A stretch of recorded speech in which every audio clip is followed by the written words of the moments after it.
Cuando hablamos de alimentos naturales nos referimos a los que residen en los estanques como gran biomasa, es decir, en cantidades muy grandes, y son organismos vivos tanto de origen animal como de origen vegetal.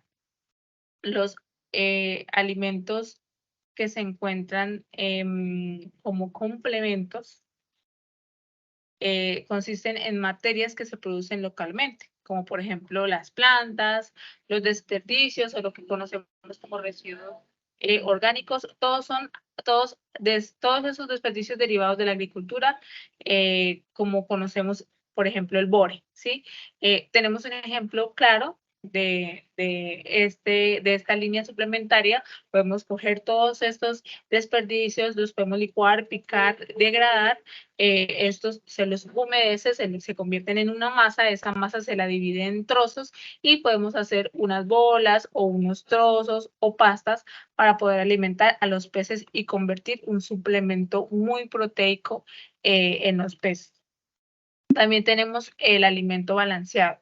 El alimento balanceado es la mezcla de ingredientes fabricados como pellets, píldoras o pulverizados. Son los que comúnmente conocemos como purina o como concentrado. Estos son alimentos altamente proteicos, fabricados bajo parámetros alimenticios, y tienen un costo demasiado alto, muy elevado, pero tiene muchas ventajas, que es que la producción es próspera, que tienen una alta cantidad de alimentación, que tu producción puede tener un éxito muy grande. Y es la línea de alimentos más utilizada en el mercado. Es importante saber que estas líneas de alimentos tienen unos parámetros, es decir, debemos saber qué calidad de peces vamos a producir, en qué situación, en qué hábitat, bajo qué parámetros de agua, etcétera, etcétera.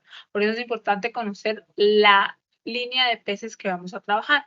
Entre ellos tenemos los herbívoros, que son comúnmente conocidos como plateados o colores muy pronominantes, como la carpa china. Esta consume plantas y microalgas y es vista siempre raspando en los arrecifes o en las piedras. Este herbívoro es muy importante en la línea ecológica, ya que gracias a este, pues, el consumir todas esos microalgas permite la entrada de luz solar y de oxígeno. También tenemos los peces omnívoros, que son los que ingieren diferentes mezclas, o sea, varios alimentos, como lo mencionamos anteriormente. Aunque casi todos tienen preferencias, como algunos consumen semillas, otros consumen frutas, y etcétera, etcétera. También tenemos los carnívoros, que son los que prefieren los alimentos animales, como insectos, renacuajos, ranas y peces más pequeños como la trucha, bagre, y en fin. Estos animales son los que comúnmente conocemos. Es importante también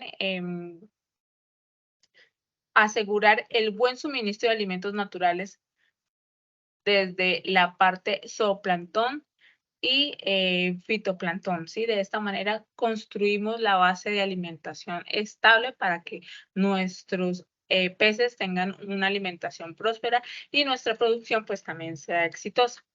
Por eso es importante también saber qué es fitoplancton y qué es zooplancton, ¿sí? Cuando hablamos entonces de acá, cuando hablamos de fitoplancton, hablamos de todos los organismos fotosintéticos capaces de producir la energía que necesita el agua a partir de la luz solar, de dióxido de carbono, de oxígeno. Todo esto es fundamental para que exista vida, para que existan ciclos del carbono de la tierra en el agua. Es decir, que haya una base para empezar una cadena alimenticia. Em, por eso tenemos CO2 y tenemos diferentes fotosíntesis. Hacemos una evaluación del fitoplancton, como la calidad del agua, la cantidad, la transparencia del agua, todo esto es muy importante. También tenemos lo que es el zooplancton, que también es muy importante para la producción de la cadena alimenticia de los peces. Este es un grupo que forma parte del plancton con organismos heterótrofos, heterótrofos que obtienen energía que necesita los peces para consumir otros organismos, ¿sí? Es una cadena alimenticia, es decir, los peces pequeños se alimentan de los microorganismos y los peces mayores se alimentan de los peces pequeños. Entonces es una cadena alimenticia. También hay que evaluar esos parámetros también con la calidad del agua, haciendo diferentes pruebas, como tirando una red zooplancton a través de un estanque y la cantidad también para poder diagnosticar esa agua y poder hacer un muestreo con un microscopio.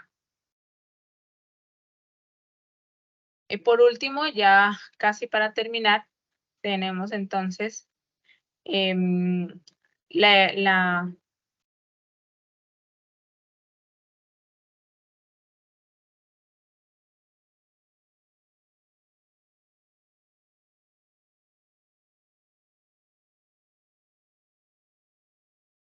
y con esto pues concluimos. Muchas gracias.